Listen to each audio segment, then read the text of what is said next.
नवा शहर सरगर्मिया प्रोग्राम में वासदेव परदेसी की तरफों आप जी का हार्दिक स्वागत है। पेश है जिला शहीद भगत सिंह नगर नाल संबंधित अज दियां विशेष सरगर्मियां।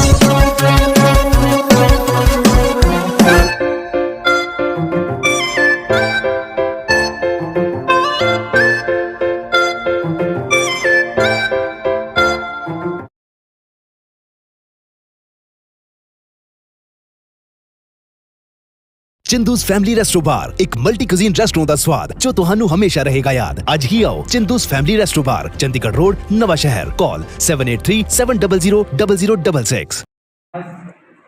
इस कार्यक्रम में हमारे बीच में भारत विकास परिषद की तरफ से श्री अंकुश निजावन जी, आप सेक्रेटरी हैं भारत विकास परिषद में, इनके लिए जोरदार तालियां बजाएं।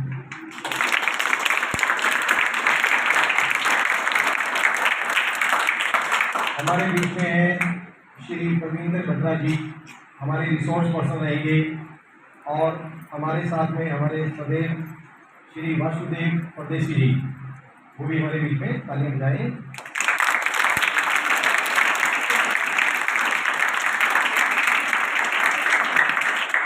देखो बेटा, आपकी एक बुक है मोरल एजुकेशन, है ना? मोरल एजुकेशन बुक है तो आप पढ़ते हैं मोरल एजुकेशन, लेकिन moral education is not taught but taught सकती, ठीक है ना? अब क्यों नहीं पढ़ाई जा सकती मोरल एजुकेशन? वो इसलिए पढ़ाई नहीं जाती कि मोरल एजुकेशन को अगर आप ये कहें कि बेटा मैनर्स से रहो, एटिकेट से रहो, ये करें वो ना करें वो ना करें, तो आप क्या है, परेशान हो जाएंगे। और जब बुक की होता है तो आप सिर्फ ये सोचते हैं कि मार्क्स लेने हैं, पास होना है। तो मोरल एजुकेशन में अगर आप 33 से पास हो गए तो भी कोई वैल्यू नहीं रखती, और मोरल एजुकेशन में आपके आ गए तो भी उसकी कोई वैल्यू नहीं है जब तक वो वैल्यूज आपके करेक्टर में नहीं आए, नहीं तो वो पेपर में रह जाती है। तो मोरल एजुकेशन इसलिए मैं ये कह रहा हूँ कि उसको पढ़ाने की जरूरत नहीं है, सिखाने की जरूरत है। तो आज हम सीखेंगे कि मोरल वैल्यूज क्या हैं हमारे इस संसार में, हमारे अच्छे समाज के निर्माण में हमें मोरल एजुकेशन को कहाँ इम्प्लीमेंट करना चाहिए, लाइफ में कहाँ इम्प्लीमेंट करना चाहिए। इन सब बातों के लिए मैं अब इस कड़ी में आगे आमंत्रित करूँगा श्री अंकुश निजावन जी को, कि क्या हैं, आप सेक्रेटरी हैं।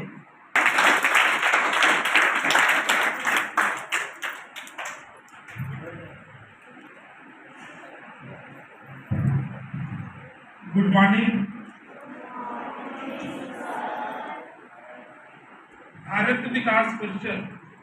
भारत विकास परिषद है जो ये पिछले काफ़ी समय से नवा शहर में सेवा, संस्कार, समर्पण, सहयोग, इस तरह के कार्यक्रम कर रहा है। इस महीने हमने शुरू किया है कि अलग अलग स्कूलों में संस्कार के कार्यक्रम किए जाएं, ताकि जो स्कूल के बच्चे हैं उन्हें अपनी डेली लाइफ में संस्कार के साथ कैसे उन्होंने मूव करना है, कैसे उन्होंने अपनी पूरी दिनचर्या को सुबह से लेकर शाम तक क्या क्या काम करने हैं, ये सारे हम आज के इस लेक्चर में यहाँ पर डीएवी स्कूल में कर रहे हैं। आज इस कार्यक्रम की शुरुआत यहाँ आपके स्कूल डीएवी स्कूल से प्रिंसिपल सर के सहयोग से यहाँ पर हम कर रहे हैं। उनका बहुत बहुत मैं धन्यवाद करता हूँ कि भारत विकास परिषद नवा शहर को यहाँ पर आज उन्होंने ये मंच दिया है, और इस मंच के माध्यम से ये कार्यक्रम हम आज नवा शहर में शुरू कर रहे हैं, जिसमें हमारे इस शाखा के जो संस्कार प्रमुख है प्रवींद्र बत्रा जी, ये आज आप बच्चों के साथ संस्कार विषय को लेकर कि समाज में जो संस्कार का क्या भूमिका है, किस तरह से बच्चे संस्कार के साथ अपनी दिनचर्या को आगे बढ़ा सकते हैं, ये आने वाले अभी कुछ मिनटों में आपके साथ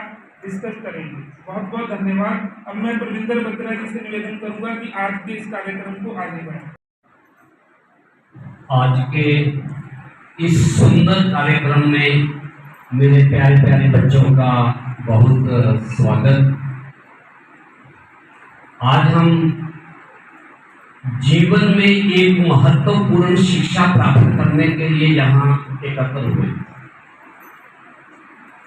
डीएवी स्कूल के आंगन में आदरणीय प्रिंसिपल महोदय जी के दिशा निर्देश से एवं भारत विकास परिषद शाखा नवा शहर की ओर से संस्कार प्रकल्प के अंतर्गत आज हम आपस में बात करें। जैसे आप बच्चों को कुछ जानकारी है, आपकी जानकारी और बढ़ा दूं। भारत विकास परिषद एक परिवार है, एक संस्था है। उस परिवार की तरफ से कुछ ऐसे कार्यक्रम किए जाते हैं, बच्चों को कुछ इस ढंग से प्रेरित किया जाता है कि आगे चल करके हमारी युवा पीढ़ी का एक विशेष योगदान राष्ट्र निर्माण में हो सके, क्योंकि आज के बच्चे हमारा कल का भविष्य है। तो भारत विकास परिषद की तरफ से ऐसे अनेक प्रकल्प, ऐसे अनेक प्रकार के सेवा कार्य किए जाते हैं। उसी कड़ी में एक कार्यक्रम जिसका नाम है संस्कार प्रकल्प। अब बात करेंगे संस्कार के विषय पर। संस्कार शब्द क्या कहता है? आत्मिक रूप से विकसित करता है। अर्थ कि जिस बच्चे के अंदर, जिस इंसान के पास संस्कार हैं, अच्छे संस्कार हैं, उन संस्कारों को पाकर के वो आदमी श्रेष्ठ बनता है, वो महान बनता है, वो किसी न किसी उच्च पद पे विराजमान होता है जब उसके अंदर संस्कार होते हैं। और समाज में विचरण करते करते उसकी एक स्पेशलिस्टी हो जाती है, उसके अंदर एक सम्मानीय चिन्ह आ जाता है। लोग उसको मानते हैं, उसकी बात को सुनते हैं, उसका अनुसरण करते हैं। अगर कोई अच्छा काम आप करते हैं तो जहां भी 10-20 लोग इकट्ठे होते हैं तो कहते हैं बच्चा बड़ा संस्कारी है। उसका मतलब यह है कि इसके पास कोई संस्कार है, इसके माता पिता गुरु जी ने कुछ संस्कार दिए हैं। तो संस्कार का एक अर्थ शब्दों का ये भी है कि शुद्धिकरण। हमारे अंदर जो नेगेटिविटी भरी हुई है, किन्हीं कुछ कारणों से नेगेटिविटी, नकारात्मकता जो हमारे अंदर आ जाती है, अगर संस्कार हमारे अंदर आ जाते हैं, अच्छे संस्कारों को हम एक्सेप्ट कर लेते हैं, अपने हृदय में बिठा लेते हैं, तो वो नकारात्मक विचार, नेगेटिविटी बाहर चली जाती है और पॉजिटिविटी, सकारात्मक विचार हमारे हृदय में प्रवेश करते हैं और हम एक महान व्यक्ति के रूप में उभर करके आते हैं। अगर हम धार्मिक दृष्टि से देखें तो संस्कार, हमारे शास्त्रों में 16 प्रकार के संस्कार होते हैं। उनमें हम बच्चों के लिए बच्चे का नामकरण और उनको एक अन्न प्रशासन और मुंडन, कर्मवेद, विद्यारंभ, जब विद्या आरंभ करते हैं, स्कूल जाते हैं, तो इस प्रकार के कई संस्कार होते हैं। पहले गुरुकुल हुआ करते थे जिसमें धर्म की शिक्षा भी दी जाती थी। भोजन करने से पहले वंदन किया जाता था, गुरु जी के चरणों में प्रणाम किया जाता था। थोड़ा समय का चेंज हो गया तो गुरुकुल में उस समय की बात है कि बहुत ज्यादा संस्कारों के प्रति ध्यान दिया जाता था। और आज दोबारा से उस गुरुकुल को उजागर किया जा रहा है कि बच्चों में जैसे जैसे एजुकेशन बढ़ रही है, एजुकेशन की जरूरत है।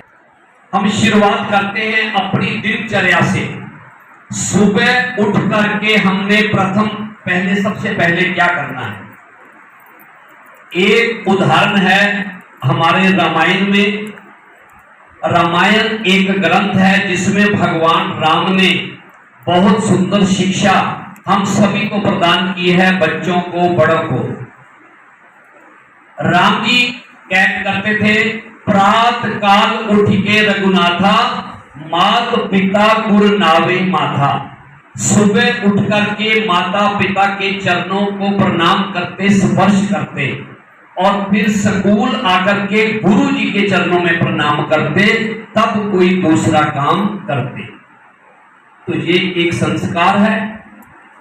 आज के जो बच्चे हैं शायद इस संस्कार से कहीं दूर हैं।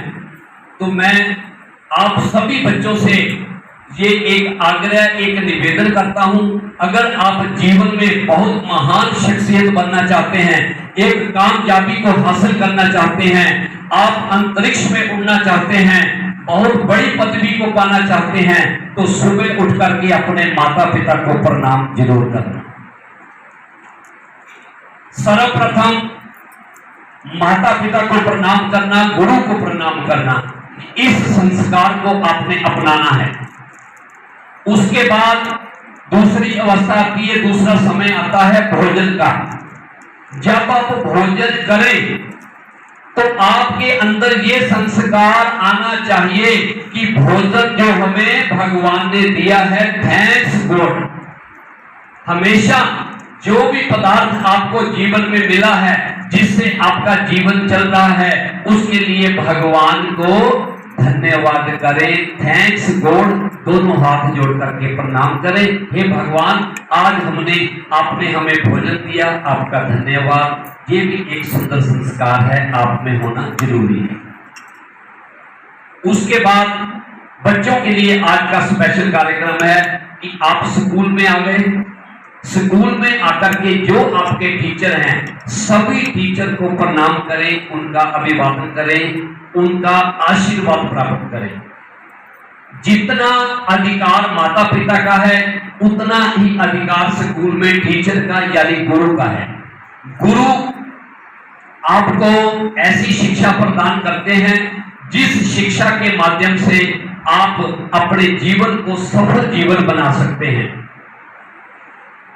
जीवन में कई परिस्थितियां ऐसी आती हैं, उन परिस्थितियों को पार करने के लिए केवल टीचर, गुरु ही काम में आते हैं। उसके बारे में लिखा है, क्षमा बुझ जाए तो फिर जल सकती है, किश्ती तूफानों से लड़ सकती है, मासूम ना हो इरादे दोस्त, ये तो तकदीर है, पल भर में बदल सकती है, पल भर में बदल सकती है। जिंदगी में कई ऐसे पड़ाव हैं, तो उस मुश्किल का हल क्या है? गुरु के वचन, टीचर ने जो समझाया है, उन बातों को याद करोगे तो वो मुश्किल आपकी हल हो जाएगी। तो गुरु का सत्कार करें, उनके चरण स्पर्श करके उनकी बात को माने। स्कूल में आकर के बाकी का टाइम जो बच्चे आप स्पेंड करते हैं, कुछ बच्चे खेल कूद करते हैं, खेल कूद करें, मस्ती करें, शरारत करें, परंतु अपने पास जितने दोस्त हैं उन सब के साथ मित्रता का संबंध बना करके रखें। अगर आप ईगो रखते हैं किसी बच्चे के साथ, तो आपके अंदर नेगेटिविटी घुस रही है, नकारात्मक विचार आपके हृदय में आ रहे हैं। तो उस नकारात्मक विचारों को बाहर भगाने के लिए, पॉजिटिविटी लाने के लिए आपने अपने आसपास दाएं बाएं जो बच्चे हैं उनके साथ मित्रता बना के रखनी है। ये भी एक सुंदर संस्कार है।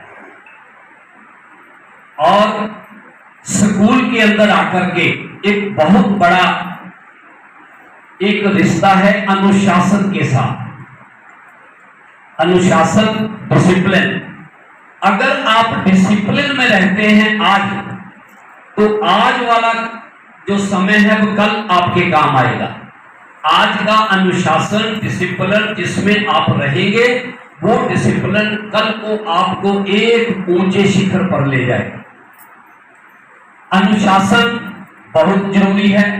समय के मुताबिक उठना, जल्दी उठना, और बिल्कुल समय के प्रतिबंधित आपको स्कूल में आना है। अगर आप लेट आते हैं आपको डांट पड़ती है और कभी कभी फाइन भी लगता है। तो ये अनुशासनहीनता हो जाती है, ये संस्कार नहीं है। तो आपको उस अनुशासनहीनता से बच करके डिसिप्लिन में रहना है। ये भी एक सुंदर संस्कार है। इसके बाद अपने शरीर का ध्यान रखना है। शरीर का ध्यान कैसे रखेंगे? प्रतिदिन शरीर को साफ सुथरा रखना है, प्रतिदिन नहाना है और फ्रेश रहना है। फ्रेश रह करके कुछ समय एक्सरसाइज, व्यायाम, योगा, जो भी आप कर सकते हैं, थोड़ा 5 मिनट का समय, 10 मिनट का समय अपने शरीर को देना, ये भी स्वस्थ जीवन, सकारात्मक जीवन होता है, ये भी एक संस्कार है। और आजकल का एक बहुत बड़ा विकार है संस्कार के साथ जुड़ा हुआ, वो विकार है मोबाइल और टेलीविजन।